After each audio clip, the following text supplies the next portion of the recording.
Growing old in America. Why ages 71 to 75 are often the toughest years. You'll understand why after hearing these three truths. Life is a long journey, full of ups and downs, triumphs and trials. And by the time we reach our golden years, most of us have weathered quite a few storms. We've worked hard, raised families, built careers, and made sacrifices we rarely speak about. And so, when we finally make it into our 70s, you'd think this would be a time to sit back, enjoy a bit of peace, maybe travel, spend time with grandkids, enjoy morning walks or gardening, and appreciate the simple joys of life. But here's the surprising truth. For many people, the stretch between ages 71 and 75 is not the most relaxing part of retirement. It can actually be the hardest phase of aging. That may sound counterintuitive. After all, haven't we earned this rest?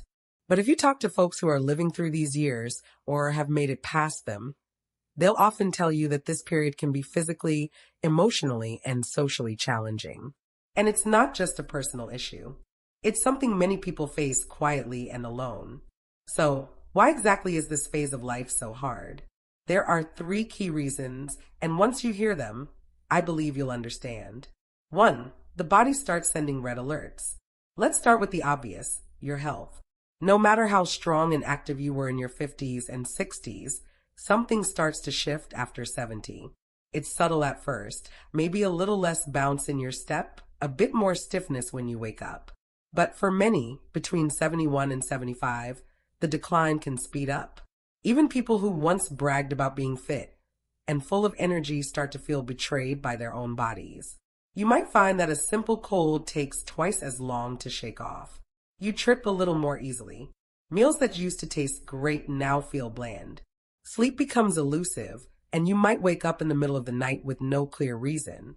And of course, chronic illnesses like high blood pressure, type 2 diabetes, heart disease, arthritis start showing up like uninvited guests who just won't leave. Let me tell you about a woman I know, Mrs. Wallace, who lives down the street from me in a quiet suburb in Oregon.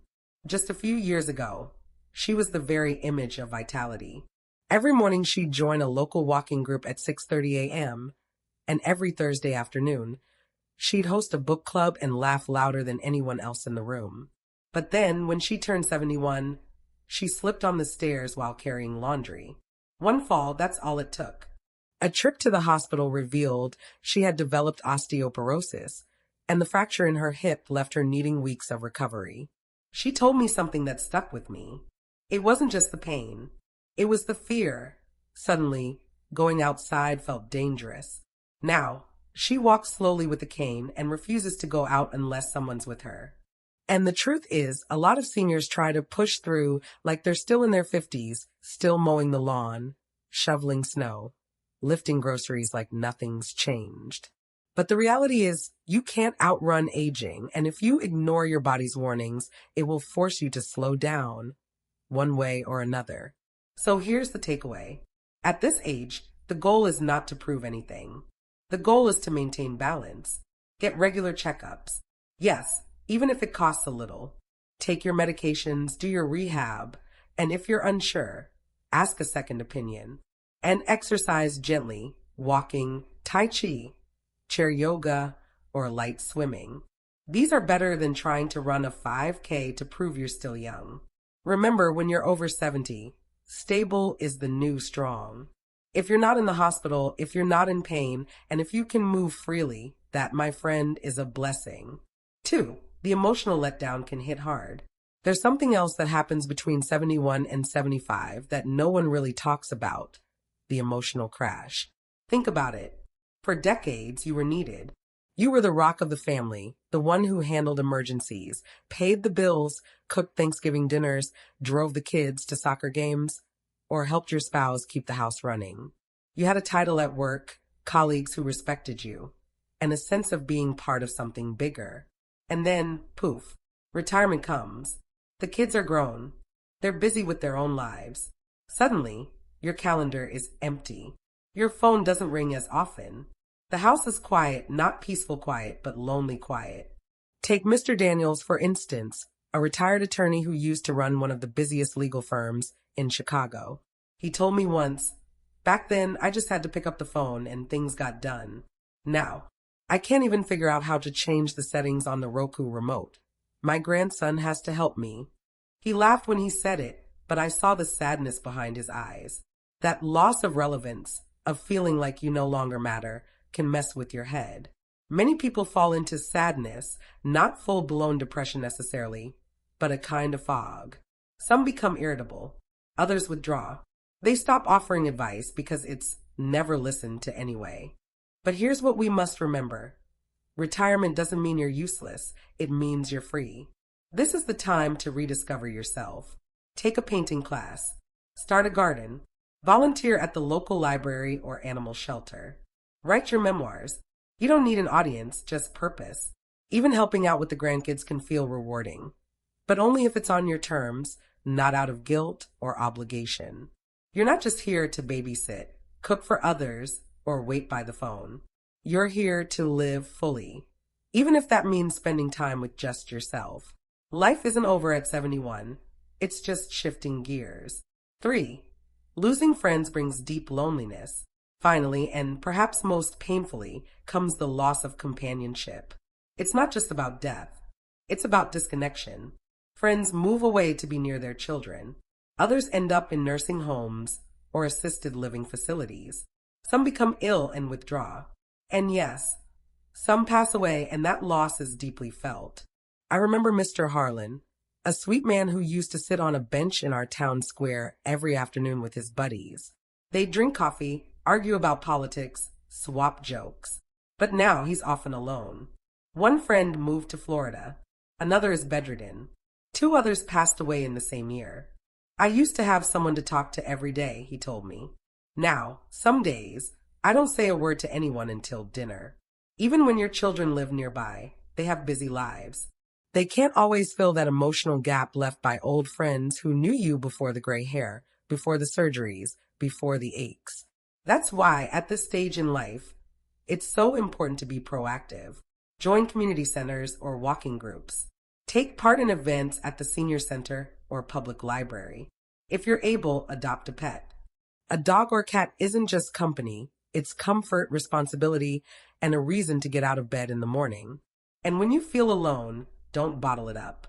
Call your children, not to complain, but to share. Tell them about your day. Ask about theirs. A 10-minute chat can erase a world of loneliness. Even better, invite someone over for tea. Or make that phone call you've been meaning to make. In closing, ages 71 to 75 are not easy years. Your body shifts, your role in the family changes, and your social world can shrink. But here's what matters, you're still here. And while you can't change the past, you can create new meaning. Protect your health, find emotional balance, and stay connected, even if it takes a little effort. Because these years, while tough, can also be rich with insight, grace, and quiet joy. So if this message resonates with you or reminds you of someone you care about, share it. Let's start a conversation. Let's remind our elders and ourselves that even the hardest years deserve to be lived with dignity, purpose, and a little tenderness. Ages 71 to 75, a stormy passage. From age 71 to 75, life changed more than I ever thought it could. And not in the dreamy, golden retirement way people like to imagine. To be completely honest, those years were hard. Painfully, unexpectedly hard. The body began its slow but sure decline. My stamina didn't just drop, it plummeted. Tasks that once took an hour now took all day. The warmth in some friendships cooled, and the quiet distance from others turned icy. The people I had once laughed with, cried with, shared meals with, some moved away, some passed on, and some simply drifted. Everything, health, emotions, social support, seemed to unravel. And it all happened in those few short years, like a storm that had been patiently waiting to burst. But here's the thing. That season of life doesn't have to crush you. It can be survivable, even peaceful, if we approach it with a shift in mindset. Take care of your body. Don't wait until it breaks down. Maintain it like you would an old, beloved car. Keep a routine. Eat your greens. Move every day, even if it's just walking to the end of the driveway and back. Look after your mind and spirit, too. Stay socially connected, not just online. Get out. Go to community centers. Join a walking group or book club. Say hello to the clerk at the grocery store. Ask your neighbor about their garden. Keep talking. Keep showing up. Because here's the truth. In old age, what most of us are looking for isn't grandeur. We're not hoping to strike gold or live in mansions. We just want peace, a sense of contentment, someone to share a cup of tea with, someone to ask, how was your day? I was 75 when I finally realized that no matter how successful your children are, no matter how generous your pension is, old age still comes with days that are lonely, painful, and hard. And oddly enough, sometimes those who had less in life, less money, fewer children, no retirement savings, seemed to face aging with more grace and ease. They weren't burdened by expectations. They had made peace with simplicity. But let me take you back a bit. Because my life, in many ways, was once quite happy. I married a kind, steady man named John. We both graduated from technical college and were lucky enough to land jobs in a mid-sized manufacturing company in the suburbs of Cincinnati. We started on the assembly line, and over the years, both worked our way into skilled roles. 30-plus years we gave to that company, shoulder to shoulder, until retirement. We weren't rich, but we were steady. We pinched pennies where we had to, skipped fancy holidays, rarely ate out. But we raised 2 children and always had a roof over our heads. We considered ourselves lucky. Our son, Michael, was the pride of our family. He got into a top university in New York, majored in finance, landed a job with a multinational firm, and quickly climbed the ladder. He married an American woman he met during his MBA in Chicago, and not long after, his company relocated him to Germany with a promotion and a significant raise. He took his wife and 2 kids along. We waved them off at the airport, proud and teary-eyed. Our daughter, Anna, was also a gem. She didn't go to a big-name university, just a state college in Minnesota, but she landed a stable job in Minneapolis at a logistics firm. She married one of her colleagues, bought a house with him in the suburbs, and now has 2 kids and a golden retriever. Their life is full and busy. John and I stayed put in our hometown in Ohio. Our combined pension was just over $8,000 a month, more than enough for a comfortable retirement. We had our little rituals, gardening, reading, walking by the river. Once in a while, we even joined group tours with other retirees. Yellowstone, the Grand Canyon, even a cruise to Alaska. Back then, it really felt like we had done everything right. Neighbors admired us. Friends called us the lucky ones. And we truly believed we were. Until life turned, fast and without warning. It was April. The tulips were just starting to bloom, when John complained of tightness in his chest. We thought maybe it was just his old sciatica acting up again. He brushed it off, like men of his generation do. But one night, he woke up drenched in sweat, gasping in pain. I rushed him to the ER, hoping it was something minor. What we heard instead hit me like a freight train. Stage 4 lung cancer. My knees buckled. My head spun. I was 73. There were no children nearby. I could barely hold my emotions together, let alone manage hospital visits, medications, and paperwork. I called Michael. He said his team was launching a major project, that he'd try to come later, but asked me to hold on for now. Anna was more willing. She wanted to come, but her mother-in-law was already seriously ill. Her youngest was still in diapers. The older one had the flu. So I did it. I did it alone. I took John to his chemo sessions, held his hand through night after sleepless night, watched his body shrink, watched his hair fall, watched the sparkle fade from his eyes. And one night he said to me, "I don't think I'm going to make it through this, love. I just wish the kids could be here." Just once. I bit my lip to stop the tears, but I couldn't. I held his hand and nodded. I knew that wish. I had it too. Anna came back for a few days, 4 to be exact. She wanted to stay longer, but her husband's company had an emergency. Their child was admitted to the hospital with a high fever. Before leaving, she handed me a check for $20,000 and whispered, "Use this for Dad. Do whatever it takes." Michael did eventually fly in. He stayed 6 days, did his best to be present to help, and then he flew back. That winter, John's condition worsened. We decided to stop treatments. He was too weak. We brought him home, and 5 months later, on a gray, rainy morning, he passed away peacefully in his sleep. I didn't even have time to call the kids.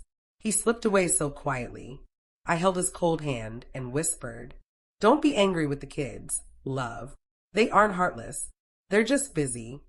Whether he heard me or not, I'll never know. After the funeral, Michael begged me to move to Germany. No way, I told him. I didn't speak the language. Couldn't navigate public transport. Didn't know a soul. Even grocery shopping would have been an ordeal. Anna asked me to move to Minneapolis. Said they had a spare room. But I knew it'd be chaos. She had her in-laws, her job, her young children. I didn't want to be another weight on that already loaded scale. So I stayed in Ohio. Alone. My body still worked. My mind was mostly sharp. I figured I'd be okay. Until last winter. I caught the flu.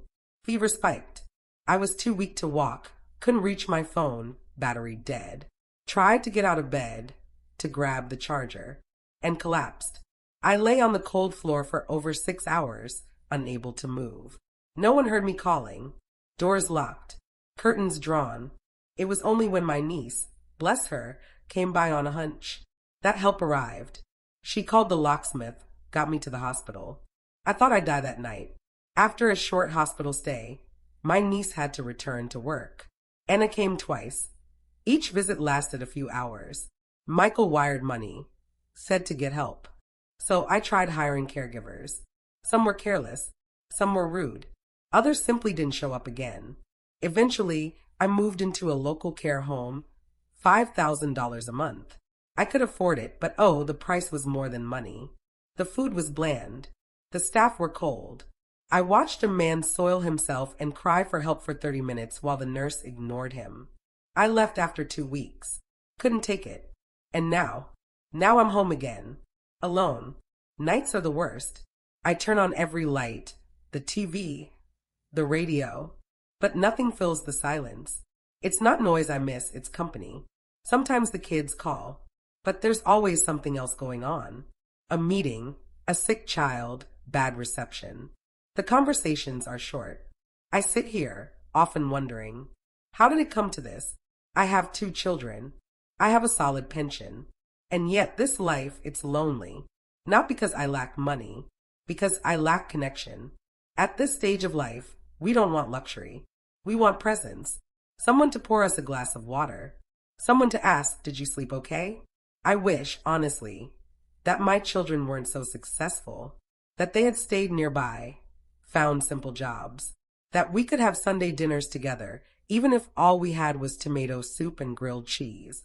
But life doesn't offer rewind buttons. Now all I can do is wait. Wait for the next day. Wait for a phone call. Wait for something. Recently, I watched a lecture by the Chinese scholar Nan Huai-Chen. He said something that shook me. In old age, life becomes incredibly pitiful. Retired couples sit at home. The love has quieted. They sit back to back, not speaking, eyes fixed on the TV, like 2 heartbroken souls silently watching each other's grief. He was right. It's not about poverty. It's about emptiness. Without purpose, without people, life shrinks. Even the title of retired carries a sense of displacement. You were once needed. Now you are shelved. And in that space, many of us, perhaps most, become silent witnesses to our own slow fading.